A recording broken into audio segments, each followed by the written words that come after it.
Alright, so today we're going to have a look at proof by contraposition.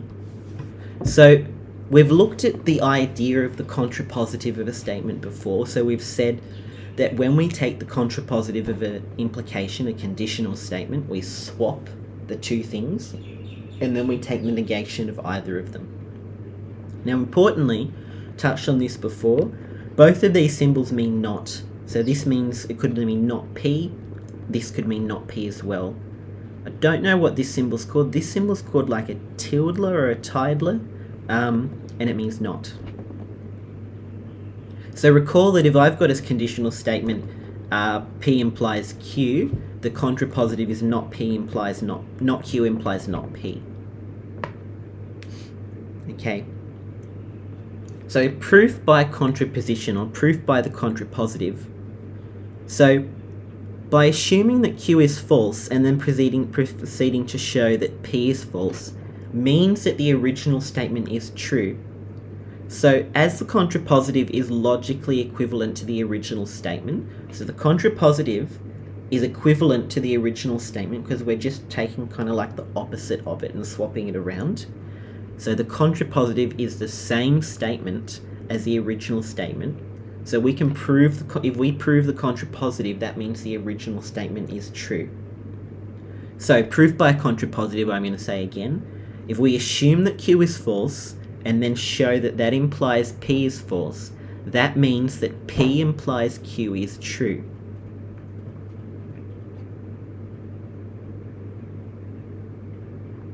Just as a refresh, let's look at finding the contrapositive of these statements. So if x is even, then x plus 1 is odd. The contrapositive would be x plus 1 is even.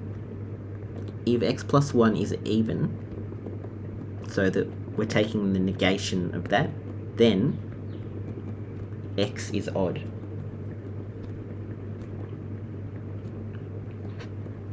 If x squared is 25, then x is plus or minus 5. So we're going to say if x is not plus or minus 5, then x squared is not 25. Hopefully from those two statements we can see they're equivalent to the original statement. If x squared is not plus or minus 5, then yeah, x squared is not going to be 25. So really that is saying the exact same thing as this statement here. Same idea up here. If x plus 1 is even, then x is odd.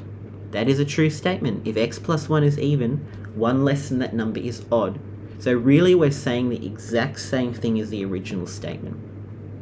So when we're proving by the contrapositive, if we can prove that the contrapositive is true, that also means the original statement is true. And we can actually prove the opposite. If the contrapositive is false, then the original statement is also false. So prove by contrapositive or contraposition that if n is an integer, then n squared is even, then n is even. So we're saying if n squared is even, then n is even. So to prove this using contraposition, we might be able to prove it using direct proof like in our previous video, but we're not asked to do that here. So we're going to prove, we might write in brackets, prove if n is odd, then n squared is odd. Okay, we're going to try and prove that. So let n equal to some odd number 2k plus 1. Let's find n squared. So we might say n is some integer. Now n squared is equal to 4k squared plus 4k plus 1, which is equal to, we've proven this already, 2k squared plus 2k plus 1, which is odd.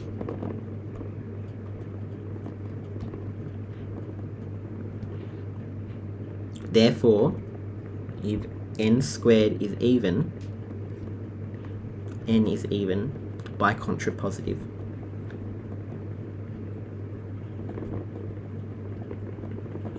So the contrapositive is a known mathematical process. We don't have to explain what the contrapositive means. We're done here. Okay, prove by contrapositive that if mn is even, then m or n must be even. Right. So let's take the contrapositive of that statement. We might just put it in brackets somewhere to help us. So if m and n are odd, then mn is odd. Okay, so if m or n are odd, let's say that we might say m is equal to 2k plus 1 and n is 2j plus 1, so they're both odd. So we might say m and j are some integers. Now we're going to find the product. So mn is equal to 2k plus 1, 2j plus 1. Now if we expand that, we're going to get 4jk plus 2k plus 2j plus 1. And we're trying to prove that this is odd. Hopefully we can see that this is going to be odd.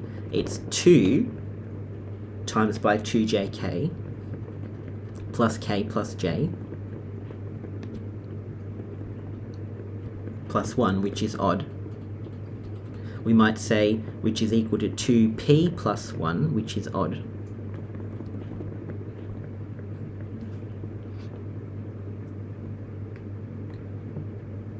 So therefore, if mn is even,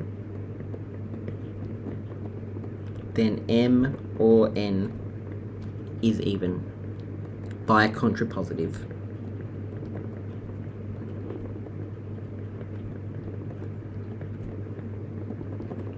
And we're done.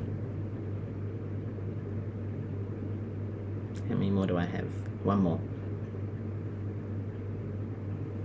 Okay, use a contrapositive proof. Again, I'm changing the way that I express these questions to show that we can say these questions many, many ways. Another way that I don't think has been shown is prove by contraposition, blah, blah, blah. That's another way that we can state this as well. So use a contrapositive proof to prove that if 5n plus 3 is odd, then n is even. So we're going to try and prove that if n is odd, then 5n plus 3 is even. So let's make n odd. N being odd would be 2k plus 1 for some k being an integer. So let's go 5n plus 3. Well, that would be 5 times by 2k plus 1 plus 3, which is of course 10k plus 8, which is even, to 5k plus 4, which is even, as k is an integer. So therefore, if 5n plus 3 is odd, then n is even by the contrapositive.